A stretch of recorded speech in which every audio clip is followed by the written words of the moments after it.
Today we're hosting a symposium that in particular focuses on the Scandinavian role in the transatlantic slave trade. It's a topic which many of the general public here don't know much about. It's actually assumed that Scandinavia didn't really play much of a role, but actually that's more an effect of suppression of the knowledge more than anything else. So today we have experts from over Scandinavia who are actually presenting what they're doing on it, what we know about it, and what needs to be done.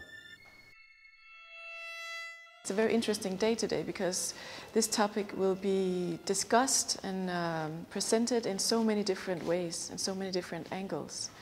And there will be the scientific, the historical, the artist, the visual way. And I think it's very, very important that we approach this topic and issue in so many different ways to be aware and to get the consciousness about this whole topic. I focus all my work on the Danish involvement in the slave trade because I find it's very it's a hidden part of our history, of the Danish history, and I think it's time to reveal and to talk about it because it's very important. It's actually the foundation of the modern society, so why should we not talk about it?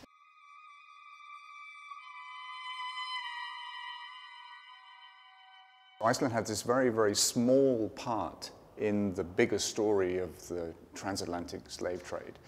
But even this tiny part, which is one individual out of 100,000 that were transported by Danes, can tell us a lot about, the bigger picture as it occurred in Denmark. Because we have an individual history, we have his full genealogy, we know who he was, and we can reconstruct his genome, and we can perhaps tell where he came from. So that story can be, in a way, like a lesson to people who are interested in the bigger story.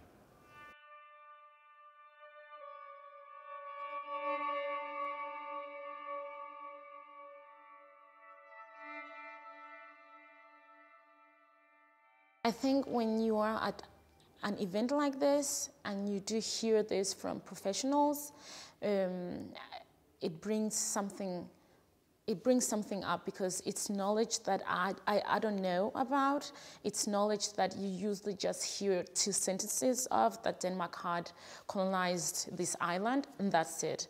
But by getting stories from the people today, what happened then, what did Denmark do, you really get a new perspective of which role Denmark had in slavery. And it wasn't just a bid role, they didn't just sell a ship.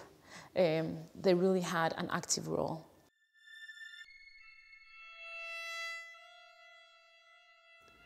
The slave trade meant that quite a lot of trade and shipping was carried out under the Danish flag, and a big surplus was sent back to Denmark, for which was erected fine buildings, landed estates and so on. And also on a more you may say general cultural way, it was important to Denmark at that time and still is today.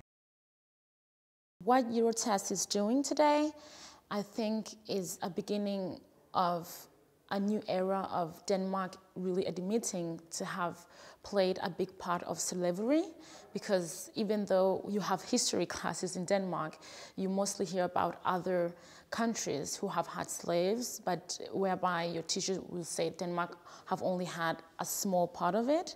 So I hope that people will get knowledge about the history of Denmark and what Denmark did under the slave trade.